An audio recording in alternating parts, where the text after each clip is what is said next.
Professor Asif Nazrul ৩-৪ August সেনাবাহিনী ছিলেন বা কিছু জেনারেল বা ভারতীয় গোয়েন্দার সাথে মিটিং করেছেন, অ্যাকচুয়ালি এমন কোনো প্রমাণ পাইনি।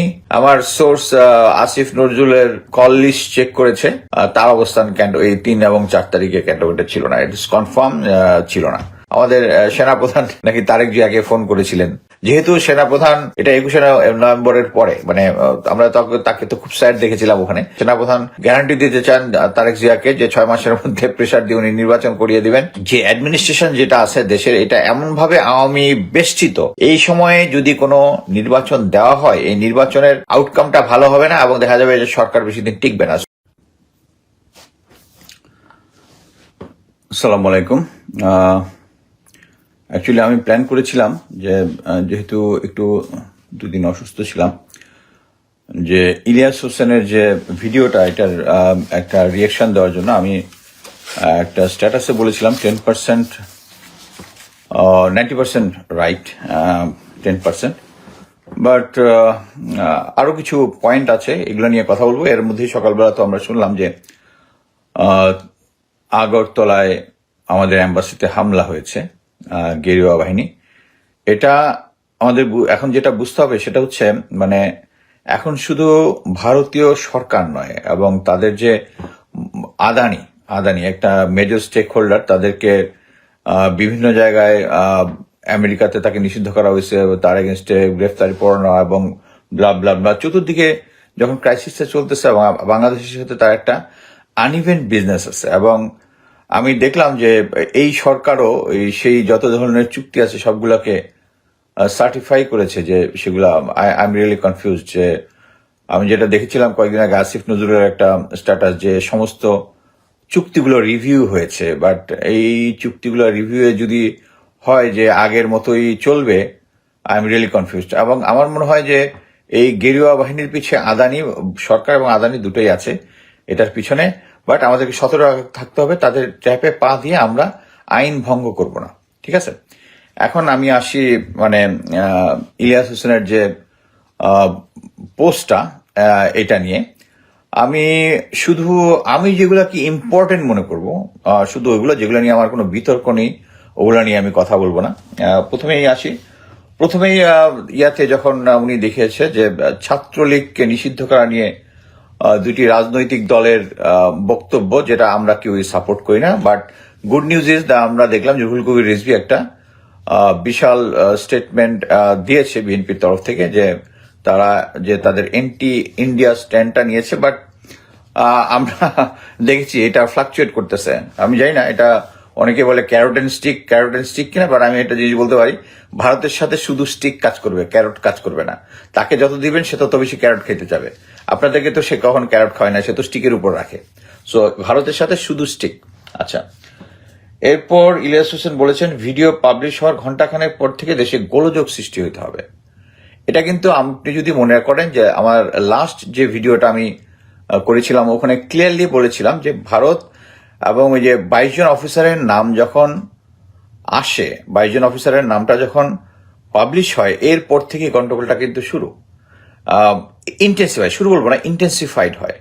এবং হওয়ার এক পর্যায়ে এটা আমি যেটা জেনেছি সেটা হচ্ছে, এখন গোয়েন্দা সংস্থা এবং সেনাপ্রধান, যেহেতু সেনাপ্রধানই গোয়েন্দা সংস্থাগুলোকে চালাচ্ছিলেন, সো এখনো চালাচ্ছেন, এবং তারা ডিসিশন নিয়েছে যে দেশের স্বার্থে এখন এগুলোকে অ্যাকসেপ্ট করা হবে না। সো এইটার অ্যাকচুয়ালি চান্স কম। বাট ইলিয়াস হোসেনের যে সোর্স হয়তো সেই জিনিসটাই বলেছে, এবং ভিডিওর শেষের দিকে যে সমস্ত গ্রুপের বার্তা দিয়েছে, অনেকে বলতে পারেন এগুলো ম্যানিপুলেটেড হতে পারে। বাট তারা যে সিস্টেমটা করে রেখে গেছে, সেখানে তারা মানে চাচ্ছে আগামী, প্রথমে এই ডেডলাইনটা ছিল ডিসেম্বরের মধ্যে, প্রথমে ছিল নভেম্বরের মধ্যে, এটা চেঞ্জ হয়েছে ডিসেম্বরের মধ্যে। মেইন কথা হচ্ছে যে তারা একটা দেশের ভিতরে যে গন্ডগোল চালাবে, ভারত এবং আওয়ামী লীগ তারা দুজনই গভর্নমেন্ট ছিল, যে এই শেখ হাসিনা গভর্নমেন্ট থাকবে। ইলিয়াস হোসেনও যেটা বলেছে যে বিজিবি বলেছে যে ১,০০০ লোক মেরে ফেলে, দিস ইজ ট্রু। যে তারা ভেবেছে যে আরো ১,০০০ লোক মারলে এই জিনিসটা ডাই ডাউন হয়ে যাবে, এবং তারা ওই এভিল প্ল্যান নিয়ে এগোচ্ছিল, এবং তারা কনফার্ম ছিল। এবং আপনারা মনে করতে পারেন যে যখন গত বছর বিএনপি যখন সম্ভবত 28 অক্টোবর সামথিং, যখন একটা বড় আন্দোলন করেছিল, তারা যখন সব মানে ডিস্ট্রিক্ট থেকে ঢাকায় যখন আসলো, তখন পুলিশ বলতেছে তোমরা আসছো কেন, সরকার কিন্তু চেঞ্জ হবে না যে কোনো সিচুয়েশনে। এটা কিন্তু নিউজে আসছে যে তারা বলতেছে, তারা হচ্ছে ওই কনফিডেন্স লেভেল থেকে যে তারা প্রয়োজনে হাজার খানেক লোক মেরে ফেলবে কিন্তু ক্ষমতা ছাড়বে না। সো অ্যাট প্রেজেন্ট যেটা হয়েছে সেটা হচ্ছে তারা এত কনফিডেন্ট হওয়ার কারণে তারা প্রতিটা মানে ক্যাডার ভিত্তিক সংস্থাতে তারা 7, 8, 9, 10 লেয়ার পর্যন্ত আওয়ামী লীগের লোক বসিয়েছে। কিন্তু দেশ যদি হঠাৎ করে এভাবে স্বাধীন হয়ে যায় তাহলে কি করণীয়, বা তখন কাদের দিয়ে কাজ করাবে, এইটার মধ্যে মনে হয় একটু ভেজাল ছিল। সো এখন বড় সাইজের এনআরকি করার চেষ্টা করতেছে, কিন্তু ম্যাক্সিমাম ক্ষেত্রে দেখা যাচ্ছে তারা কাঁচা কাজ করতেছে। এই যেরকম কমিউনিকেশন ইজ ভেরি ইম্পর্টেন্ট। কোনো একটা অপারেশন করার আগে কমিউনিকেশন যদি সিক্রেট না থাকে, এখন দেখা যাচ্ছে কমিউনিকেশন লেভেল জিনিসগুলো আউট হয়ে যাচ্ছে, এই কারণে তারা পারতেছে না। কিন্তু ইলিয়াস হোসেন ওয়াজ রাইট যে 1 ঘন্টা পরে হইতে পারতো, কিন্তু এই সেম ইনফরমেশন আমার ছিল, যেটা আমি বলেছিলাম যে এখন তারা কন্ট্রোলে নিয়ে যায়। এই জন্য সেনা প্রধানকে আমি ধন্যবাদ জানিয়েছিলাম। সো ইলিয়াস হোসেন এটা বলেছে, এটা হয় নাই, ইটস নট লাইক দ্যাট। মানে মোট কথা হচ্ছে এই ব্যাপারে যেহেতু কারেক্ট ব্যবস্থা নেওয়া হয়েছে এই জন্য হয় নাই, কিন্তু ইনফরমেশন ঠিক ছিল, তারা চেষ্টা করে যাচ্ছে। ওকে, নেক্সট হচ্ছে ইলিয়াস হোসেন আন্দোলনের সময় যে সমস্ত ফুটেজ ব্যবহার করেছে, এটা আমার কাছে খুব লেগেছে। দেখা যাচ্ছে 70% ফুটেজ হচ্ছে, আমার কাছে যেটা মনে হয়েছে যে সেনাবাহিনীর ফায়ারিং, স্পেশালি ওই যে সেনাবাহিনী লাইন পজিশনে ফায়ার করতেছে, এই ছবিটা এতবার দেখাইছে, মানে যতবার দেখাইছে অ্যাকচুয়ালি মাই হার্ট ব্রোক। মানে আমি এটা খুবই কষ্ট পাই ভিডিওটা দেখলে, কারণ এটা যখন আমার মনে আছে প্রথম দেখি, যখন আমরা প্রথমে দেখি তখন আমি বিশ্বাস করতে পারছিলাম না, কারণ আমি যেহেতু প্রিচ করতেছিলাম যে সেনাবাহিনী কোনো গণহত্যা অংশ নেবে না, সেনাবাহিনী ফায়ার করবে না, মানে সেনাবাহিনী এভাবে করতেছে। বাট এটা অ্যাকচুয়ালি ব্রিগেডিয়ার ইমরান হামিদ ওখানে হাজির ছিল, আমরা সবাই জানি সে হচ্ছে শেখ হাসিনার খুব ক্লোজ লোক, 46 ব্রিগেড কমান্ডার। সে ওখানে দাঁড়িয়ে থেকে জিনিসটা টেস্ট করেছে, বাট ফায়ার গুলা করেছে। তারপর হচ্ছে দেখা যাচ্ছে 20% বিজিবি আর 10% পুলিশ। ওয়াইরাস এটা হওয়ার কথা ছিল উল্টা। আমরা পুলিশের অনেক এনার্কি দেখেছি, কিন্তু এই ফুটেজের মধ্যে দেখি নাই, এবং বারবার প্রতিটা জায়গার মধ্যে মিলিটারি নিয়ে এসে ওই ফুটেজটা শো করেছে। এই কাজটা ভাই ইলিয়াস ভাই ভালো করেন না। এটা সেনাবাহিনী শেষ পর্যন্ত কিন্তু জনগণের পাশে এসে দাঁড়িয়েছে। সেনাবাহিনীর একটা যেহেতু একটা অর্গানাইজেশনাল ফোর্স এবং তার হায়ারার্কির আদেশে চলে, এবং মানে একটা জিনিস বুঝতে হবে, একটা সিভিল লোকের বিদ্রোহ করা আর আর্মির বিদ্রোহ করার মধ্যে পার্থক্য আছে। এবং এটা বুঝতে হবে, যদি এই আন্দোলন যদি সফল না হইতো তাহলে কিন্তু কুমিল্লাতে যে অফিসার গুলো বের হয়ে আসছিল 24 ডিবির জিওসি জেনারেল মাইনুর, এরা কিন্তু সব এখন বাড়ি চলে যেত, প্রসিকিউটেড হইতো। এবং অন্যান্য যারা ছিল, দেয়ার আর মোর, আমি শুধু যে কজনের নাম ইলিয়াস হোসেনের ইয়াতে তাদের কথা বলছি, তারা কিন্তু প্রসিকিউট হইতো। এটা বুঝতে হবে। সো আমার কাছে মনে হয়েছে মানে সেনাবাহিনীকে জাস্ট মানে শেখ হাসিনা দোসর হিসাবে বেশি ছবিগুলা বারবার দেখিয়ে আমাদের একটা মানুষকে একটু এজিটেট করার চেষ্টা করছে, এটা কাজটা ঠিক হয় নাই। আচ্ছা, আমি বিশ্বাস করি, আচ্ছা পুলিশ বিজয়, আমি বিশ্বাস করি যে পুলিশ এবং বিজয়ীর পোশাকে ভারতীয়রা হত্যাযজ্ঞ চালিয়েছে। It's true. কোথাও হয়তো প্রমাণ পাইনি, শুধু একটা প্রমাণ আমি নিজেই ফেসবুকে শেয়ার করেছি, এবং ওই জিনিসটা সেটা হচ্ছে 5 তারিখের পরের জাহানাবাদ ক্যান্টনমেন্ট খুলনাতে 21 জন, 5 অফিসার, বাকিরা ছিল other ranks, with shotgun, with rubber bullet, with tear gas এবং লাইভ বুলেট, এইগুলো নিয়ে ক্যান্টনমেন্টে ছিল। এবং তারা বলেছে যে তারা হচ্ছে এম্বাসির সিকিউরিটি গার্ড। এম্বাসির সিকিউরিটির কাছে এসব তো রায়ট কন্ট্রোল ইকুইপমেন্ট থাকার কথা না। এই জিনিসগুলো ছিল হচ্ছে খুলনায় যেহেতু ওদের একটা কনসুলেট আছে ওই জন্য। সো তার মানে হচ্ছে ওখানে ওইটার উসিলাতে ওখানে ছিল। তাহলে আপনি একটা জিনিস চিন্তা করেন যে ওখানে আসছে, তার মানে হচ্ছে ওই যে খুলনার পুলিশকে পুল করে ঢাকায় নিয়ে আসছে এই কারণে। তার মানে অন্যান্য জায়গায়ও ছিল। এবং আমরা সবাই জানি যে লেফটেন্যান্ট জেনারেল মুজিব ডেটটা আমার মনে নাই, কিন্তু একটা ভারত থেকে প্লেন এসে 250 লোককে নিয়ে গেছে। আমার কাছে ওইটার ভিডিও ফুটেজ আছে যারা ওখানে ছিল ওখান থেকে। আমি যেহেতু মানে ওই কনসার্ন লোকজন ধরা পড়ে যাবে বিধায় আমি ভিডিও ফুটেজটা লিক করিনি। আচ্ছা, খুলনা সেনা, আচ্ছা আমি এরপরে যাবো সরাসরি 5ই আগস্টে শেখ হাসিনা জেনারেল ওয়াকারের পক্ষে। আচ্ছা, বলেছি শেখ হাসিনা মানে উত্তেজিত হয়ে জেনারেল ওয়াকারকে বলেছে পুলিশ থেকে শিক্ষা নেওয়া দেওয়ার জন্য।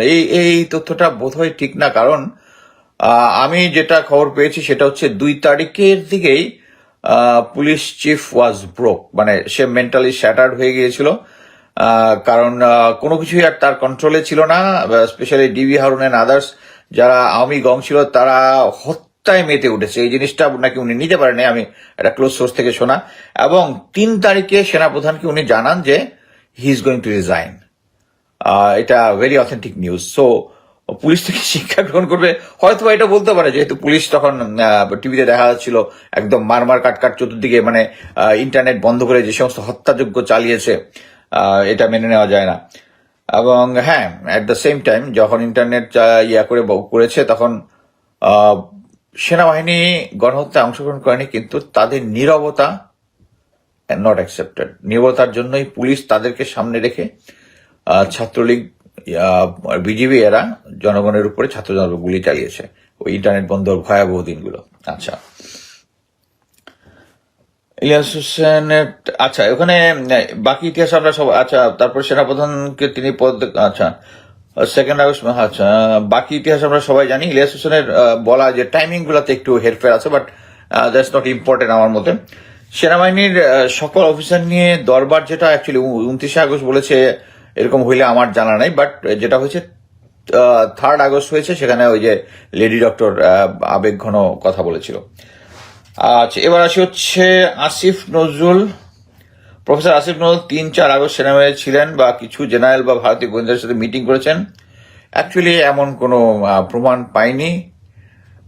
Two tell you very frankly, আমার সোর্স আসিফ নজরুলের কল লিস্ট চেক করেছে, তার অবস্থান এই 3 এবং 4 তারিখে ক্যান্টনমেন্টে ছিল না। ইট ইস কনফার্ম ছিল না। এটা ভুল তথ্য, যে এই ইলিয়াস হোসেনকে তথ্যটা দিয়েছে, এটা ভুল তথ্য। তবে আসিফ নজরুল সেনানিবাসে নিয়ে এসেছিল major general Hamid, that's confirm. মানে যেটা হয় যে আমি একটা দেখলাম যে আসিফ নজরুলের একটা এটা কাউন্টার করে এটাকে উড়িয়ে দিয়েছেন। হ্যাঁ, উড়িয়ে উনি দেওয়ার মতো অনেক কিছু আছে, কিন্তু যেটা হয় যে সত্যের সাথে মিথ্যা যখন মিক্স না করা হতো, যদি আমি উনাকে যে সেনানিবাসে নিয়ে এসছে হামিদ, জেনারেল হামিদ এবং তৎকালীন ডিজিডিজিএফআই এবং ডিজিডিজিএফআই এর সাথে তার যে পুরনো সখ্যতা আছে, এটা আমি খুব ভালো করে জানি। উনি যখন জেনারেল হামিদ যখন লেফটেন্যান্ট কর্নেল, তখন ডিজিএফআই তে থাকা অবস্থায় এবং কর্নেল অবস্থায় তিনি যত আওয়ামী বিরোধী যারা জামাত ইসলামের লিডার ছিল বা অন্যান্যরা যা ছিল, এদের যে আইন আদালতের বিষয়টা উনি খুব ভালো বুঝেন, ওইটা ম্যানিপুলেট করার জন্য উনি ওখানে ছিলেন। সেই সময় বা তার আগে কিনা আমি জানি না, সেই সময় আসিফ নজরুলের সাথে তার একটা সখ্যতা হয়। আসিফ নজরুল একজন সজ্জন ব্যক্তি, তার কাছে যে কেউ গেলেও কথা বলতে পারে, সেটা তো কোনো সমস্যা নাই। এটা উনি আগের একটাতে বলেছেন এবং তার সাথে সখ্যতা আছে। এবং যেটা হয়, আমি এখানে বলবো না যে আসিফ নজরুল ভারতীয় এজেন্ট। যেটা হয়, ভারতীয় এজেন্ট না হলেও ভারতীয় এজেন্টরা প্রভাবিত করতে পারে মানুষকে। আমি এর আগে একটা ভিডিওতে বলেছিলাম যে আমাকে একজন সাংবাদিক, এখন যেহেতু দেশে সব দিকে ঐক্যের ডাক, এই জন্য আমি নামটা বলতেছি না, কেউ আমার সাথে পার্সোনালি জানতে চাইলে জানা যাবে, একজন এই আওয়ামী প্রকাশ্য আওয়ামী বিরোধী সাংবাদিকই আমাকে ডিজিএফআই এর পক্ষে, ওই যে যতগুলা ওই যে শোগুলো আছে, ইয়াগুলো আছে না, যে বিএনপির 80 জন আওয়ামী লীগের পকেটে আছে, তারা দল চেঞ্জ করে তখন বিএনএম অমুক তমুক পার্টি হচ্ছিল, তাদেরকে দিবে, এই যে স্টোরিটা। এবং পরবর্তীতে সে আমাদেরকে ওই সময় কিছু সাংবাদিক জানাচ্ছিল যে হোটেলে রেখে রেখে তাদেরকে প্রেশার দিয়ে তাদেরকে আনা হচ্ছে।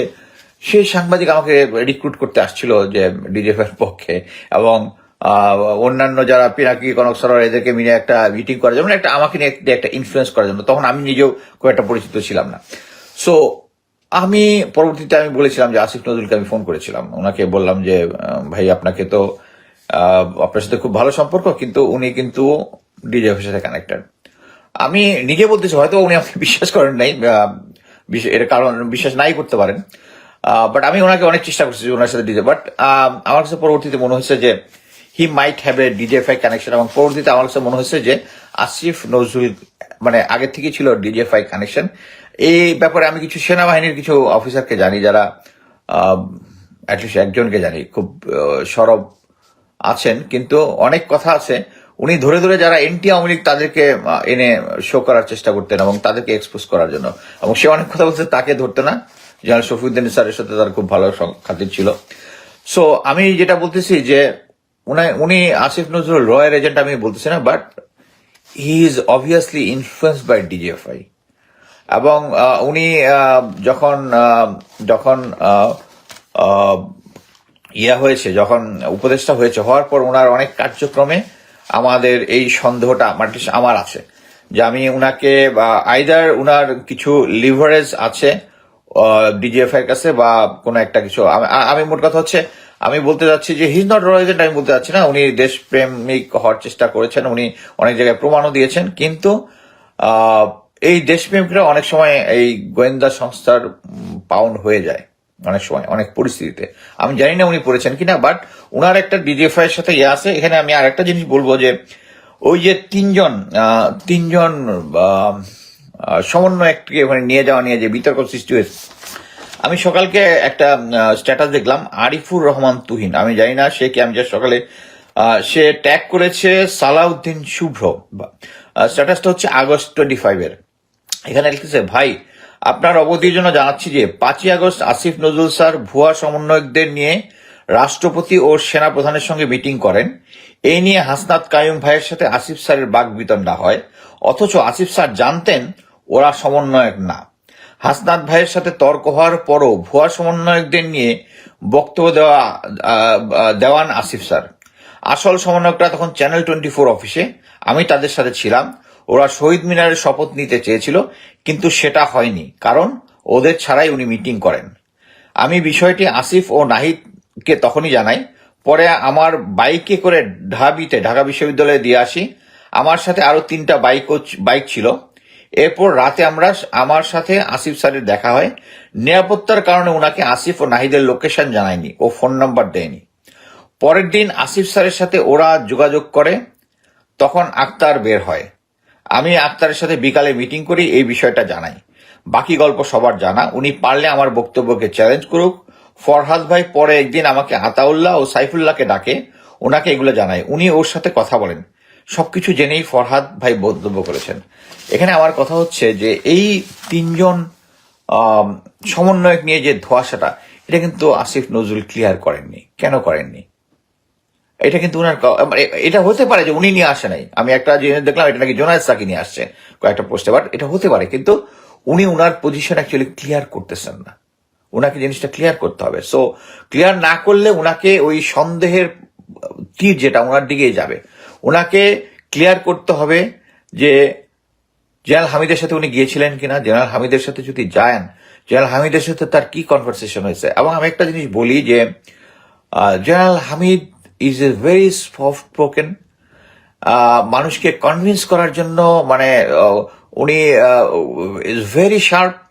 যেমন মানে though I am not good enough to be convinced by him, আমাকে উনি সুন্দরভাবে একটা মেসেজ দিয়েছিলেন যে মুস্তাফিজ ভাই, তোমার সাথে কি আমার কোনো শত্রুতা আছে? তোমার কি কোনো ক্ষতি আমি করেছি? তুমি কেন আমার বিরুদ্ধে আমি সুন্দর করে লিখলাম, স্যার আপনার সাথে আমার কোনো শত্রুতা নেই, আপনি আমার কোনো ক্ষতি করেন না, কিন্তু আপনি আমার দেশের ক্ষতি করেছেন, আর আপনি যে আমার দেশের ক্ষতি করে আমি তার বিরুদ্ধে। তারপরে উনি আরো অনেক ধরনের, বাট আমি জাস্ট এটা বুঝাইছিলাম ওনার যে অ্যাপ্রোচ ইজ ভেরি সফট। এবং আমি জানি না মানে তার হাতে কোনো লিভারেজ আছে কিনা যে আসিফ নজরুলের ব্যাপারে, বাট আমি মনে করি যে সবকিছু থাকলেও মানে আসিফ নজরুল এই জিনিসগুলো ক্লিয়ার করেননি। এগুলো যদি ক্লিয়ার না করেন সন্দেহের তীর তার দিকে যাবে। এবং অন্যান্য যেগুলো আছে, আচ্ছা এখন বাকি আরো পয়েন্টগুলো আগে বলে নি। সেটা হচ্ছে, আচ্ছা, সেনাবাহিনী আসিফ নজরুলকে প্রধান উপস্থিত করেছিল, আর ছাত্র নিউজকে এই বিতর্ক সমন্বয়করা ক্লিয়ার করতে পারে, এটা নিয়ে কথা বলার কিছু নাই। ডক্টর ইউনুসকে হত্যার ষড়যন্ত্র ইজ এ বিগ ফ্যাট লাই। ইলিয়াস হোসেনকে বলবো সেনাবাহিনী বিষয়ক কোনো তথ্য ভেরিফাই করতে হলে উনার অ্যাটলিস্ট, আমি কিন্তু নিউ ইয়র্কেই থাকি, আমার নাম্বার ওনার কাছে আছে, থাকার কথা। আমি তো ওনার সাথে কয়েকবার ফোনে কথা বলেছি। এটা মেনে নেওয়ার মতো না। প্লাস হচ্ছে ইটস ভেরি ম্যানুপুলেটরি, একটা বিদেশি ছবি দেখিয়ে তারপরে এই তথ্যটা বলা, বিদেশি গোয়েন্দা সংস্থা, ঠিক না। অ্যাকচুয়ালি এটা যদি আমেরিকানরা হতো আমার একটা জানার সুযোগ থাকতো, বাট এটা ঠিক হলো না।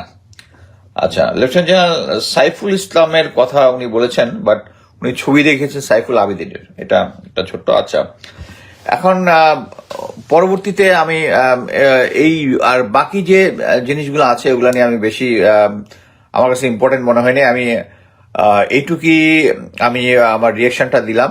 সেটা হচ্ছে ফার্স্ট হচ্ছে আসিফ নজরুল, ওনাকে উনি দেশপ্রেমিক সবকিছু। আমি একটা জিনিস বলি যে মানুষের সোল্ড হয় না। হ্যাঁ, যে আমাকে কিনতে পারবে না, আমাকে টাকা পয়সা দিয়ে কিনতে পারবে না, কিন্তু আমার আমার সন্তানকে যদি আজকে কোনো একটা বিপদের মধ্যে ফেলে বা ইয়া ফেলে আমাকে কিন্তু কিনতে পারবে। Very clear.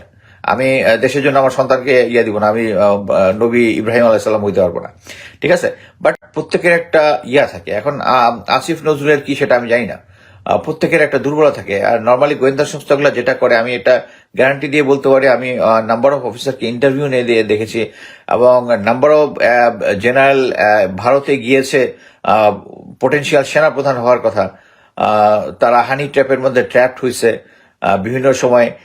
এর মধ্যে কিছু ছবিও আমার চাকরির জীবনে আমি দেখেছি। সো এদেরকে বিশ্বাস করা যায় না, এবং তারা সবসময়, এবং আমি অনেকে হয়তো অবিশ্বাস করতে পারেন, I am not that a big fish, but still আমাকেও একটা হানি ট্র্যাপ করার চেষ্টা করেছিল। এটা আমি তৎকালীন এএসইউ এর প্রধানকে জানিয়েছিলাম, বাট আমরা অ্যাকচুয়ালি ডিল করতে জানি না, এই এসপিওনাজ কেসগুলো আমরা ডিল করতে জানি না। আমি নিজেই সবকিছু ইনফর্ম করেছিলাম, বাট কোনো ব্যবস্থা গ্রহণ করে নাই। যখন সময় আসবে এটা নিয়েও এক সময় বলবো। বাট মোট কথা হচ্ছে, বাংলাদেশে এখন যে সিচুয়েশনে আছে, আমি মনে করি যে আহ, আহ, ইলিয়াস হোসেনের এটা উড়িয়ে দেওয়ার কিছু নাই। এবং সে যেটা বলেছে, এখনো এক পার্টি চেষ্টা করতেছে যে এবং চেষ্টা করার ইয়াটাই হচ্ছে এই যে আমাদের আগরতলায় যে আমাদের এম্বাসিতে যে হামলাটা হলো, তার মানে হচ্ছে তারা কন্টিনিউ করে যাবে। এবং আমি মনে করি যে এরকম একটা সিচুয়েশনে আমাদেরকে যদি ভারতের কে সাস্টেন করার জন্য অন্য কোনো দেশের সাথে চুক্তি করতে হয়, চায়না পাকিস্তানের সাথে চুক্তি করতে হয়, একটা defence pact, I don't mind. আমি মনে করি যে স্টিল ওদের সাথে কাউন্টার করার জন্য, ওরা যেহেতু আমাদের সাথে 100% হোস্টাইল। হ্যাঁ, জানি যে এটা মানে একটা নির্বাচনমুখী, যখন নির্বাচনের পরে একটা লেজিটিমেট গভর্নমেন্ট আসবে তাদের জন্য দ্বারাই সবচেয়ে বেস্ট হবে। বাট স্টিল এই সময়টাকে, এখানে কিন্তু একটা পাল্লাটা একই রকম, যে আমরা যদি মনে করি, মানে আরেকটা জিনিস বলি, আমাদের সেনাপ্রধান নাকি তারেক জিয়াকে ফোন করেছিলেন। আমি জানি না কি কথা হয়েছে বা কথা হয়েছে কিনা, বাট ফোন করেছিলেন। বাট কথা এইটার ইন্ডিকেশন হচ্ছে যে যেহেতু সেনাপ্রধান, এটা 21শে নভেম্বরের পরে, মানে আমরা তাকে তো খুব স্যাড দেখেছিলাম ওখানে। বাট উনি এখন পরিস্থিতিটা বুঝতে পেরেছেন। উনি যে আহ, যে সমস্ত জেনারেল আছেন তাদেরকে উনি এমন একটা ভাব করতেছেন যে উনি কমরেডশিপ দেখাচ্ছেন। This is not কমরেডশিপ। উনি দুই পাল্লাই ইয়া রাখতেছেন, যখন যেদিকে পাল্লা ভারী হচ্ছে ওদিকে যাচ্ছেন। বাট এখন উনি ফাইনালি মানে দেশ বিরোধী কোনো কিছু সাপোর্ট করবেন না, এটা ডিসিশন নিয়েছেন, এটা হচ্ছে বেস্ট কথা। বাট আমি মনে করি যে গুম খুন কমিশন যা কাজ করতেছে তাতে ধীরে ধীরে যাদেরকে উনি রেখে দিয়েছেন বগলের নিচে, তারা একসময় এক্সপোজ হয়ে যাবে। বাট এই সময়ে একটা জিনিস বুঝতে হবে, আমি যেটা শুনেছি যে সেনাপ্রধান গ্যারান্টি দিতে চান তারেক জিয়াকে যে 6 মাসের মধ্যে প্রেশার দিয়ে উনি নির্বাচন করিয়ে দিবেন। এটা ঠিক হবে না, কারণ এই যে অ্যাডমিনিস্ট্রেশন যেটা আছে দেশের, এটা এমনভাবে আওয়ামী বেষ্টিত। এই সময়ে যদি কোনো নির্বাচন দেওয়া হয়, এই নির্বাচনের আউটকামটা ভালো হবে না, এবং দেখা যাবে যে সরকার বেশি দিন টিকবে না। সো আমি মনে করি এই সরকারকে, ইটস নট দ্যাট, যেটা প্রফেসর ইউনূস পূর্বে বলেছেন, লেস দ্যান 4 ইয়ার্স, আমি বলি ওইটাই ঠিক আছে। এটা 1.5 বছর হইতে পারে, 2 বছরের বেশি হওয়ার কথা না। আমি মনে করি যে 2 বছরের মধ্যে হয়ে যাবে। বাট তাড়াহুড়া করলে আমরা এই সংস্কারটা করতে পারবো না। একটা নির্বাচিত সরকারের থেকে এই ধরনের ইন্ট্রিম যে গভর্নমেন্ট, আমরা যদি 111-এর সাথে তুলনা করি, ওই সরকারটা কিন্তু খুব স্ট্রং ছিল। বাট এই সরকার তখন যেহেতু ভারত সাপোর্ট দিয়েছিল, বাট এখন সাপোর্ট দিচ্ছে না দেখে এই জন্য এটাকে দুর্বল মনে হচ্ছে। এবং আমাদের যে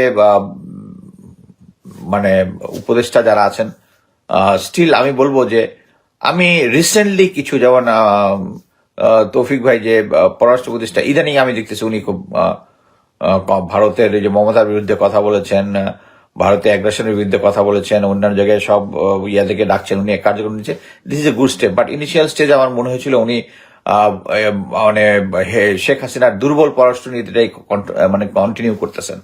বাট আমার কাছে মনে হচ্ছে যে এখন ধীরে ধীরে সিচুয়েশন আস্তে আস্তে চেঞ্জ হবে। আমরা ভারতের কোনো ট্র্যাপে পা দিব না এবং আমাদের যে ইউনিটি এটা থাকবে। আমরা একে অপরের পিছনে লাগবো না, বাট সেটাও এনশিওর করতে হবে। যেমন আসিফ নজরুলকে এই জিনিসগুলো যদি উনি ক্লিয়ার করেন, তারপরে উনি নিজে যদিও দশে উনাকে নিজেকে চার দিয়েছেন মানে হচ্ছে উনি জানেন যে he is not efficient enough. উনি যে কাজগুলো করতেছেন আরো ভালো কাজ করারই আছে। আইদার আপনি যদি মনে করেন যে আপনার এগেস্টে কোনো লিভারেজ আছে, you just step down, please brother, you just step down, let someone to work for the country. আমি এখন পর্যন্ত আপনার কাজে হ্যাপি না। আপনি দেশপ্রেমিক হতে পারেন, কিন্তু আপনি কিছু জিনিস এড়িয়ে যাচ্ছেন। এই যে সমন্বয়কের ব্যাপারটা, হাসনাতের সাথে আপনার বাগবিতণ্ডা হয়েছে, আপনি জানতেন তারা তারপরে আপনি কেন গেলেন, এগুলো ব্যাপারে আপনার ক্লিয়ার করতে হবে। এনিওয়ে, আমার আজকে আর কোনো বক্তব্য নেই। কারো কোনো কোশ্চেন থাকলে দেখতে আমাদের অনেক সতর্ক থাকতে হবে। ভারতীয় ডক্টর মোদী ইউনূসের সাথে আরো স্টেবল হবেন এই ভারতের ভয়ে। ডক্টর মোদী ইউনূস সময়ের সাথে অবশ্যই হানি ট্র্যাপের বেস্ট হচ্ছে ইন্দোনেশিয়া। আচ্ছা, ওটা ইতিহাস বলে লাভ নাই। কারো কোনো কোশ্চেন যদি থাকে আমি উত্তর দিতে পারি। ইমিডিয়েট যদি কারো কোনো কোশ্চেন থাকে বলতে পারেন। কারো যদি কোনো কোশ্চেন থাকে বলতে পারেন। বাংলাদেশ উচিত স্পেশাল ফোর্সের পাঠানো ভারতের এম্বাসিকে রক্ষা করা। হ্যাঁ, অবশ্যই অন স্পেশাল গ্রাউন্ডে পাঠানো যেতে পারে। ভারত নিয়ে বাংলাদেশের ভূমিকা কি হওয়া উচিত? লালমনিরহাটে বিমান এয়ারবেস পাঠানো নিয়ে ভারত নাকি বাধা চেয়ে পড়ে, আপনি কিছু জানতে পারেন? বিমান বাহিনীর আমি এটা অনলাইনে দেখেছি, বাট ভারত বাধা দেওয়ার কিছু নেই এখানে। থ্যাংক ইউ, আমি এখানে শেষ করছি।